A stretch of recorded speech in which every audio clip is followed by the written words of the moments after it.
नमस्कार, हम बानी दीपक शाह और अब आप देखत तानी कृषि बाड़ी, जहाँ होला खेती किसानी से जुड़ल सिर्फ और सिर्फ काम के बात, वो भी सबसे प्यारा और न्यारा भाषा भोजपुरिये में। किसान भाई, का आपके गेहूं के खेती में पौधा पर भूरा, पीला या लाल रंग के धब्बा दिखाई देवे लागल बा? दिन पर दिन आपके फसल कमजोर होत जात बा और उपज कम होखे के डर सतावत बा, तो सावधान हो जाई। ई हो सकत बा गेहूं के खेती में लागे वाला सबसे खतरनाक रोग पीला रतुआ।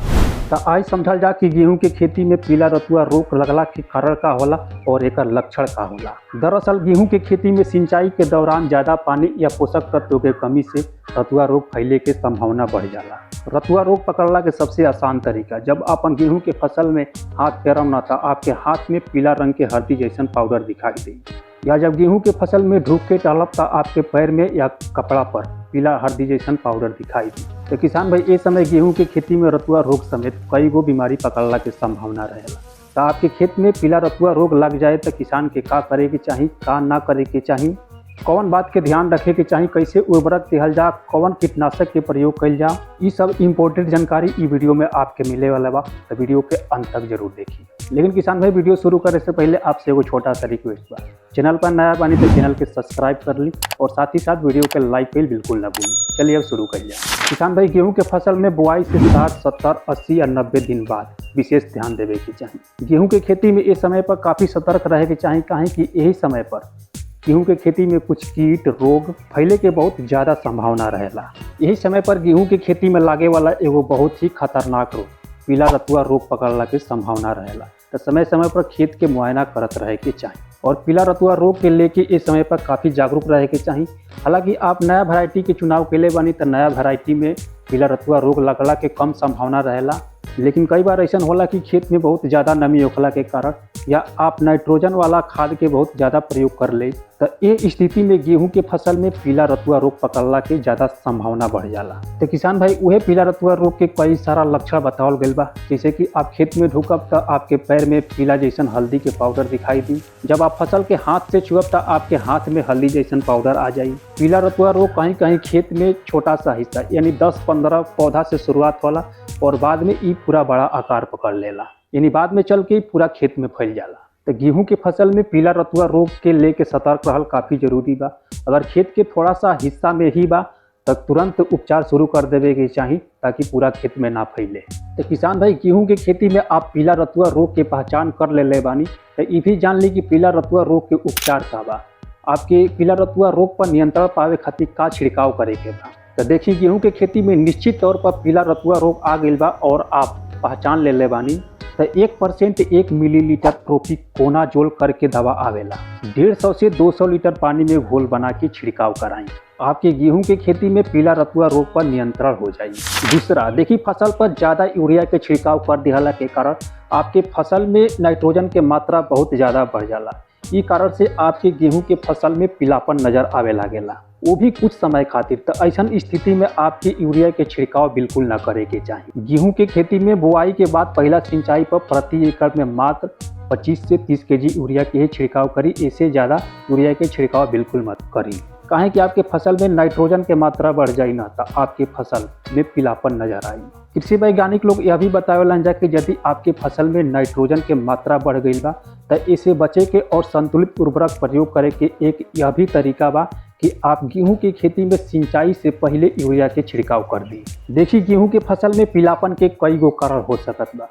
एगो कारण ई हो सकत बा कि आप अपना गेहूं के फसल में यूरिया के मात्रा कम ले बानी। ई कारण से भी आपके गेहूं के फसल में पीलापन के समस्या देखल जाला। और फसल में पीलापन के एक कारण यह भी बा कि आपके खेत लेबलिंग नहीं के, तो सिंचाई के दौरान जल भराव की स्थिति हो जाला। तो जल भराव के कारण आपके फसल में पीलापन के समस्या देखे के मिल सकत बा। एक कारण यह भी हो सकत बा कि कई जगह पर कई किस्म में ऐसा लक्षण ही देखल जाला जिसमें पत्ती के ऊपरी सिरा में पीलापन नजर आवेला, और कई जगह पर तो ठंड के वजह से पौधा में चाल ग्रोथ बढ़ावा रुक जाला और पीलापन के समस्या देखे के मिलेला। लेकिन किसान भाई, इस सब खातिर परेशान होखला की जरूरत नहीं है, काहे कि ठंड के मौसम तक गेहूं के फसल खातिर वरदान है।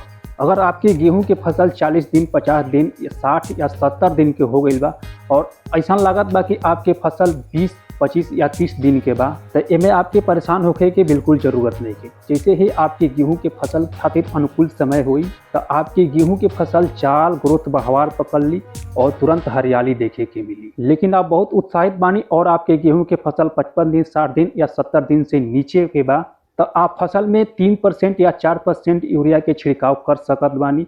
ये छिड़काव कर दिला से आपके इस समस्या से भी निजात मिल जाएगी। किसान भाई, आजकल गेहूं के फसल में आप यह भी देखले हो कब कि कहीं कहीं पे फसल बहुत ज़्यादा गहरा हरा बा, तो कहीं कहीं पे हल्का हरा बा, तो कहीं कहीं पे पीला बा।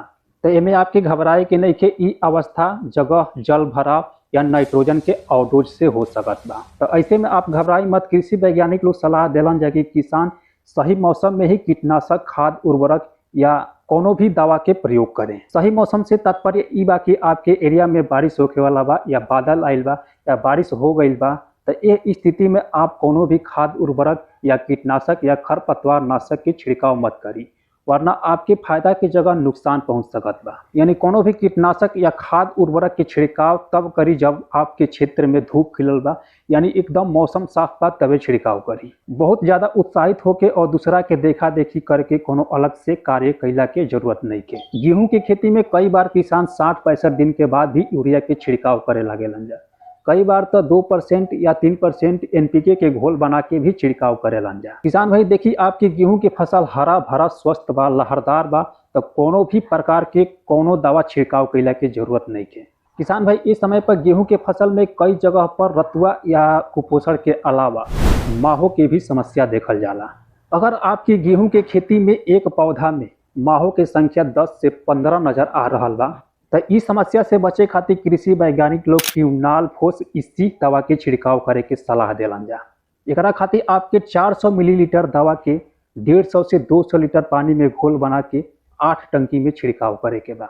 एगो और अहम बात जिसमें किसान अक्सर चूक जालन जा, गेहूं बा या कोनो अन्य फसल बा जिसमें किसान खरपतवार नाशी या कोनो कीटनाशक के छिड़काव करेलन जा, तो स्प्रे पंप के नोजल पर ध्यान ना देवेलन जा। तो किसान भाई, स्प्रे पंप के नोजल पर विशेष ध्यान देवे के चाहिए और ओकर सही इस्तेमाल करे के चाहिए। तो किसान भाई देखिए, अपन गेहूं के फसल में खरपतवार नाशी या कोनो भी प्रकार के कीटनाशक के स्प्रे करत समय आपके स्प्रे पंप के नोजल पर विशेष ध्यान देवे के चाहिए। आपके स्प्रे पंप के नोजल फ्लैट फाइन नोजल रहे के चाहिए। जब आप दुकानदार से फ्लैट फाइन नोजल बोलब ना, तो आपके फ्लैट फाइन नोजल मिल जाएगी। देखिए, फ्लैट फाइन नोजल चपटा वाला, तो फ्लैट फाइन नोजल चपटा वाला नोजल से ही खरपतवार नाशी या कीटनाशक के छिड़काव करे के चाहिए। और दूसरा बात, खरपतवार नाशी या कोनो भी प्रकार के कीटनाशक के स्प्रे करत समय अपन शरीर पर भी विशेष ध्यान देवे के चाहिए। हाथ पैर मुंह नाक बंद करके ही इस छिड़काव करे के चाहिए। देखिए, ई दवा है और ई दवा आपके शरीर में कोनो भी अंग पर टच हुई तो नुकसान के छोड़ के फायदा ना करी। और साथ ही साथ ये भी देख ले कि आपके स्प्रे पंप के टंकी भी लीकेज ना रहे के चाहिए। और दूसरा बात, जब खरपतवार आपके फसल में 2 से 3 पत्ती के बाद तबे खरपतवार नाशी के छिड़काव कर दी। काहे कि खरपतवार बहुत ज़्यादा बड़ा हो जाला ना, तो ये दवा उतना कारगर साबित ना होला। तो किसान भाई, ये सब छोटी छोटी बात के ध्यान में रखते हुए आप गेहूं की खेती करब ना, तो गेहूं की खेती के रिकॉर्ड उत्पादन में आप अपन भूमिका निभा सकत बानी। तो किसान भाई, आशा करत बानी कि आप सबके वीडियो पसंद आयल हुई। अगर वीडियो पसंद आयल होके तो वीडियो के लाइक करी और खेती किसानी से जुड़ल जानकारी पावे खातिर चैनल के सब्सक्राइब जरूर करी। मिलल जी अगला वीडियो में कोनो नया टॉपिक के साथ। नमस्कार, जय जवान जय किसान।